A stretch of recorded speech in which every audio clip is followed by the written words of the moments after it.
कैसे हैं आप? बिल्कुल ठीक, एनर्जेटिक, वेरी गुड। हमें अब मैकेनिक्स का मास्टर बनना है, मैकेनिक्स पर कमांड करना है बच्चों। हम लोगों ने स्टार्ट किया था motion in a straight line. क्या? Motion in a straight line, जिसको हम क्या बोलते हैं? Motion in one dimension. जिसको क्या बोलते हैं? Motion in one dimension. तो मोशन इन वन डायमेंशन में हम लोगों ने डिस्टेंस की कॉन्सेप्ट सीखा था, डिस्प्लेसमेंट की कॉन्सेप्ट सीखा था, मोशन की सीखा था, रेस्ट की सीखा था, फ्रेम ऑफ रेफरेंस क्या है इसका डिस्कशन किया था। आज हम डिस्टेंस और डिस्प्लेसमेंट पर बेस्ड न्यूमेरिकल सीखेंगे कि कैसे हम डिस्टेंस और डिस्प्लेसमेंट को कैलकुलेट करें। आइए हम देखते हैं कि कैसे कैलकुलेट करें। देखिए, ये आपका कोई एक पार्टिकल है, केस 1।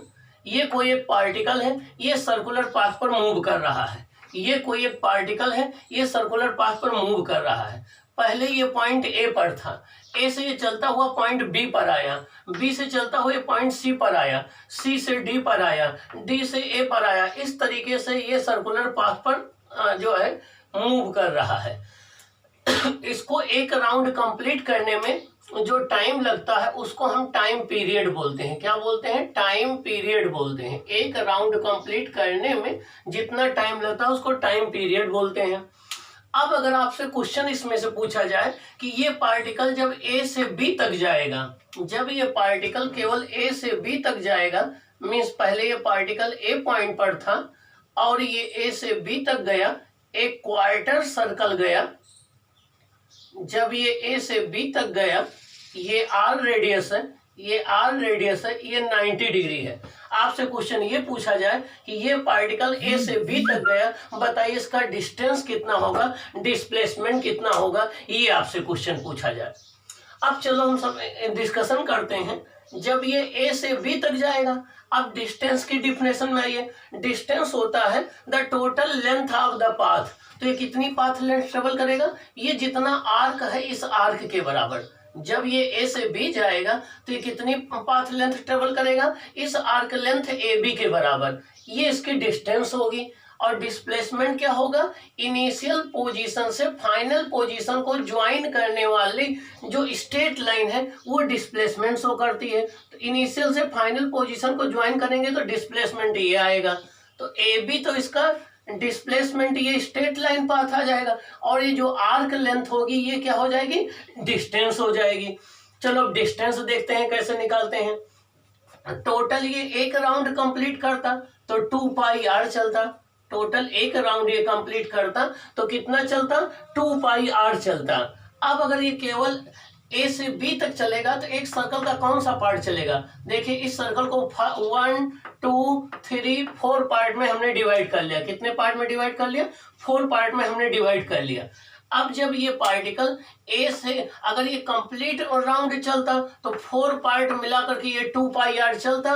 तो अगर ए से बी तक चलेगा तो एक सर्कल का ये क्वार्टर चलेगा, एक सर्कल का 1/4 चलेगा, और एक सर्कल का 1/4 चलेगा। तो ये जो डिस्टेंस होगी टोटल जो 2 पाई आर है उसका कितना पार्ट हो जाएगी? 1/4 पार्ट इंटू 2 पाई आर। कितना?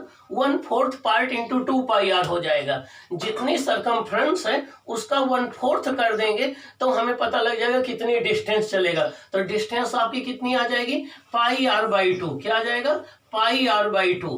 इसका मतलब ये हो गया कि जब भी कोई पार्टिकल एक क्वार्टर सर्कल कवर करता है पॉइंट ए से बी तक तो वो डिस्टेंस कितनी चलता है? पाई आर बाई 2। या ऐसे कह दो कि एक पूरे सर्कल का 1/4 पार्ट चलता है। कितना? एक पूरे सर्कल का 1/4 पार्ट चलता है, और एक पूरा सर्कल चलेगा तो इसके सरकमफ्रेंस के बराबर डिस्टेंस चलेगा 2 पाई आर। तो उसका 1/4 कितना हो जाएगा? पाई आर बाई 2। ये आपका डिस्टेंस आ गया। अब डिस्प्लेसमेंट की बात करें। डिस्प्लेसमेंट देखिए, डिस्प्लेसमेंट आपका डिस्प्लेसमेंट निकालने के लिए हम क्या करते हैं? इनिशियल पोजीशन से फाइनल पोजीशन को ज्वाइन कर देते हैं। इनिशियल पोजीशन से फाइनल पोजीशन को ज्वाइन कर देते हैं। इनिशियल पोजीशन ए है, फाइनल पोजीशन बी है, तो ए बी इसका डिस्प्लेसमेंट हो जाएगा। ए बी क्या हो जाएगा? डिस्प्लेसमेंट हो जाएगा। डायरेक्शन क्या हो जाएगी? ए टू बी हो जाएगी। क्या? डायरेक्शन ए टू बी हो जाएगी। तो देखिए डिस्प्लेसमेंट कैसे निकालेंगे। ये आपका आर है, ये आर है। आप पाइथागोरस थ्योरम यूज करेंगे। तो डिस्प्लेसमेंट निकालने के लिए आप क्या करेंगे? पाइथागोरस थ्योरम यूज करेंगे, आपको ए बी फाइंड आउट करना है। तो A B square equal to हो जाएगा ओ ए स्क्वायर प्लस ये आपका आ जाएगा ओ बी स्क्वायर। तो ए बी स्क्वायर आपका आ जाएगा ओ ए स्क्वायर कितना है R square, O B square कितना है आर स्क्वायर। तो यहाँ से ए बी स्क्वायर आपका आ जाएगा कितना 2r स्क्वायर, कितना आ जाएगा 2r स्क्वायर। तो ए बी आपका आ जाएगा r√2 मीटर। तो इसका डिस्प्लेसमेंट कितना आ जाएगा r√2 मीटर आ जाएगा। क्या आ जाएगा r√2 मीटर आ जाएगा। ये r है, ये r है, ये 90 डिग्री है, ये एक राइट एंगल ट्रायंगल है। तो राइट एंगल ट्रायंगल में आप डिस्प्लेसमेंट की कॉन्सेप्ट लगाएंगे, परपेंडिकुलर का स्क्वायर प्लस बेस का स्क्वायर इक्वल टू हाइपोटेन्यूज का स्क्वायर। तो इसका जो हाइपोटेन्यूज होगा वो डिस्प्लेसमेंट होगा। तो A B square equal to O A square plus O B square. तो A B square equal to R square plus R square, A B square equal to 2r square. तो A B कितना हो जाएगा r√2। तो देखिए displacement कितना आ जाएगा r√2 metre. क्या आ जाएगा r√2 मीटर आ जाएगा। इसका मतलब ये हो गया कि जब भी कोई पार्टिकल एक सर्कुलर पाथ पर 1/4 सर्कल कंप्लीट करता है, जब भी कोई पार्टिकल एक सर्कुलर पाथ पर 1/4 सर्कल कंप्लीट करता है तो उसका डिस्प्लेसमेंट होता है r√2 मीटर। यहाँ r रेडियस है सर्कल की, और डिस्प्लेसमेंट होता है एक सर्कल की सरकमफ्रेंस का 1/4 पार्ट, ये हो जाएगा πr/2। ये बात क्लियर हो गई, ये बात समझ में आई? ओके, तो ये बात याद रखेंगे कि जब भी कोई पार्टिकल एक सर्कुलर पाथ पर चलेगा तो एक क्वार्टर सर्कल में उसकी डिस्टेंस आएगी πr/2, डिस्प्लेसमेंट आएगा r√2। अब सेकंड केस देखते हैं। ये पार्टिकल ए से चल करके सी पर पहुंच गया, मींस सेमी सर्कल इसने कवर किया। ए से चलता हुआ कहाँ पहुंच गया सी पर। तो देखिए ए से चलता हुआ कहाँ पहुंच गया सी पर। तो ए से ये बी पॉइंट पर आया तो इसने क्वार्टर सर्कल कंप्लीट किया, और फिर सी पर आ गया तो हाफ सर्कल कंप्लीट किया। अब पूरा हाफ सर्कल कंप्लीट हो गया। अब डिस्टेंस निकालना है। तो हमने बताया कि डिस्टेंस निकालने के लिए टोटल जो सरकमफ्रेंस होता है उसका जितना पार्ट वो कवर करता है उससे डिवाइड कर देते हैं। तो टोटल सरकमफ्रेंस कितना होता है 2πr, तो उसका हाफ चलेगा तो 2πr/2 कर देंगे तो कितना आ जाएगा πr आ जाएगा। कितना आ जाएगा πr आ जाएगा।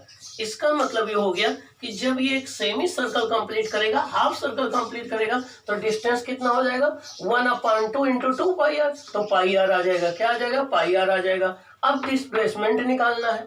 डिस्प्लेसमेंट के लिए क्या करते हैं, इनिशियल पॉइंट से फाइनल पॉइंट को ज्वाइन कर देते हैं। इनिशियल पॉइंट ए है, फाइनल पॉइंट सी है, तो इसको ज्वाइन कर देंगे तो ए सी इसका डिस्प्लेसमेंट हो जाएगा। और ए सी कितना हो जाएगा, ये हो जाएगा AO प्लस OC।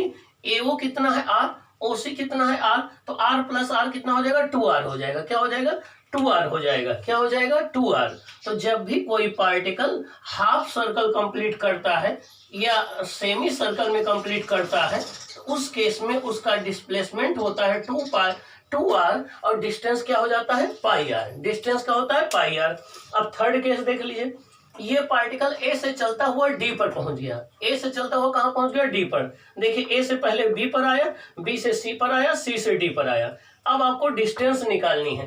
तो डिस्टेंस ये पूरे सर्कल का कौन सा पार्ट चल रहा है 3/4 पार्ट। कितना चल रहा है 3/4 पार्ट। तो पूरे सर्कल की सरकमफ्रेंस होती है 2πr। इसका 3/4 निकाल लीजिए क्योंकि ये 3/4 कवर कर चुका है। तो ये आ जाएगा 3/2πr। कितना आ जाएगा 3/2πr। कितना आ जाएगा 3/2πr। ये क्या आ गई डिस्टेंस आ गई। अब डिस्प्लेसमेंट के लिए फिर क्या करेंगे, इनिशियल पोजीशन ए है, फाइनल क्या है डी है, इनको ज्वाइन कर देंगे तो इनिशियल और फाइनल के बीच की जो डिस्टेंस होगी ये डिस्प्लेसमेंट हो जाएगा। ये हो जाएगा r का स्क्वायर प्लस r का स्क्वायर, r√2 करेंगे तो ये आपका क्या हो जाएगा r√2 क्या आ जाएगा डिस्प्लेसमेंट आ जाएगा। क्या आ जाएगा r√2 डिस्प्लेसमेंट आ जाएगा। इसका मतलब ये हो गया कि जब भी कोई पार्टिकल एक सर्कल पर 3/4 सर्कल कंप्लीट करे तो आपकी डिस्टेंस हो जाएगी 3/2πr, डिस्प्लेसमेंट हो जाएगा r√2। क्या आ जाएगा r√2।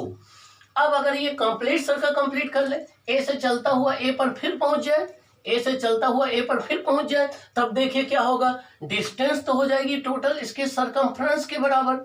वो कितना होता है 2πr। तो डिस्टेंस तो इसकी आ गई 2πr, इसने एक राउंड कंप्लीट कर लिया। अब डिस्प्लेसमेंट देखिए, डिस्प्लेसमेंट होता है इनिशियल पोजीशन से फाइनल पोजीशन की डिस्टेंस, और इनिशियल और फाइनल पोजीशन सेम हो गई तो डिस्प्लेसमेंट कितना हो जाएगा 0 मीटर। क्या हो जाएगा 0 मीटर। As initial and final position is same. तो जब भी कोई पार्टिकल डिफरेंट पाथ से चलता हुआ अपने इनिशियल पोजीशन में फिर वापस लौट आता है तो उसका डिस्प्लेसमेंट क्या हो जाता है? जीरो। डिस्प्लेसमेंट क्या हो जाता है? जीरो हो जाता है। अब एक और एप्लीकेशन हम देख लेते हैं। A particle moves on a circular path of radius capital R in 40 second, find the distance and displacement in 2 minute 20 second. 2 minute 20 second. एक जो है पार्टिकल है जो आर रेडियस के सर्कुलर पाथ पर मूव कर रहा है, 40 सेकेंड में वो एक राउंड कंप्लीट कर लेता है। तो 2 मिनट 20 सेकेंड में आपको डिस्टेंस निकालना है, डिस्प्लेसमेंट निकालना है। अब ऐसे क्वेश्चन सॉल्व करने के लिए गुरु मंत्र देखिए। सबसे पहले हम क्या करते हैं, नंबर ऑफ राउंड निकाल लेते हैं कि कितने राउंड वो कंप्लीट कर लेगा जो टाइम दिया गया है। तो नंबर ऑफ राउंड होता है small n equal to total time upon time period. Total time यहाँ पर कितना दिया है? 2 मिनट 20 सेकेंड। टाइम पीरियड कितना दिया है? 40 सेकेंड। तो सबसे पहले नंबर ऑफ राउंड निकाल लेते हैं कि कितने राउंड वो कंप्लीट करेगा। सेकंड स्टेप में क्या करते हैं, डिस्टेंस इक्वल टू होता है number of round into 2πr। Number of round into 2πr, तो यहाँ से डिस्टेंस आ जाएगा। अब डिस्प्लेसमेंट पर ध्यान देना। Let the number of round be X Y upon Z. हम मान ले नंबर ऑफ राउंड आ गया एक्स वाई अपॉन जेड, तो एक्स तो कंप्लीट राउंड हो जाएगा, ये इसमें डिस्प्लेसमेंट जीरो हो जाएगा, पार्टिकल जहां था वहीं पहुंच जाएगा। y अपॉन जेड पार्ट में हम डिस्प्लेसमेंट कैलकुलेट करते हैं। तो देखिए then in x round displacement zero हो जाएगा क्योंकि पार्टिकल जहां चलेगा वहीं पहुंच जाएगा। We have to find the displacement in y upon Z second. हम केवल y अपॉन जेड राउंड में कितना डिस्प्लेसमेंट होगा ये हमें फाइंड आउट करना है। चलिए हम सॉल्व करते हैं। ये r रेडियस का सर्कल है, ए पॉइंट पर पार्टिकल था, ये इधर मूव करते हुए एक राउंड में इसको 40 सेकंड लग रहे हैं। तो सबसे पहले टोटल टाइम देखिए कितना है, 2 मिनट 20 सेकंड। ये कितना हो जाएगा? 120 सेकंड प्लस 20 सेकंड, ये आ जाएगा 140 सेकंड। टाइम पीरियड कितना है? 40 सेकंड। नंबर ऑफ राउंड कितने आ जाएंगे? 140 अपॉन 40, ये आ जाएगा 3.5। क्या आ जाएगा? 3.5 आ जाएगा। तो डिस्टेंस क्या आ जाएगा? डिस्टेंस होता है नंबर ऑफ राउंड और इंटू 2πr। तो नंबर ऑफ राउंड कितना है? 2 3 जा 6 1 7 अपॉन 2 और इंटू 2πr, तो ये आ जाएगा 7πr। क्या आ जाएगा? 7πr। अब डिस्प्लेसमेंट हमें देखना है। डिस्प्लेसमेंट देखिए कितने राउंड है? 3 1/2 राउंड है। 3 राउंड में पार्टिकल जहां था वहीं पहुंच जाएगा तो डिस्प्लेसमेंट जीरो हो जाएगा। हाफ राउंड में हमें देखना है, हाफ राउंड में पार्टिकल यहां से चलेगा यहां पहुंच जाएगा तो डिस्प्लेसमेंट होता है इनिशियल पोजीशन से फाइनल पोजीशन के बीच की डिस्टेंस। तो डिस्प्लेसमेंट कितना हो जाएगा? AC की इक्वल क्या हो जाएगा? AC की इक्वल, और AC कितना हो जाएगा? R प्लस R क्या आ जाएगा? 2R metre. कितना आ जाएगा? 2R metre. तो डिस्प्लेसमेंट कितना आ गया? 2R metre. डिस्टेंस कितना आ गया? 7πr। तो इस कॉन्सेप्ट पर आप जो है वो न्यूमेरिकल सॉल्व कर सकते हैं और आपके बुक्स में जो क्वेश्चन दिए गए हैं उनको आप ट्राई करेंगे। ये कॉन्सेप्ट रहे कि हम डिस्टेंस और डिस्प्लेसमेंट कैसे निकालें। अब अभी हम नेक्स्ट क्लास में देखेंगे स्पीड क्या है, एवरेज स्पीड क्या है, इंस्टेंटेनियस स्पीड क्या है, एवरेज स्पीड कैसे कैलकुलेट करें, इसका डिस्कशन हम नेक्स्ट कॉन्सेप्ट में करते हैं। Okay students.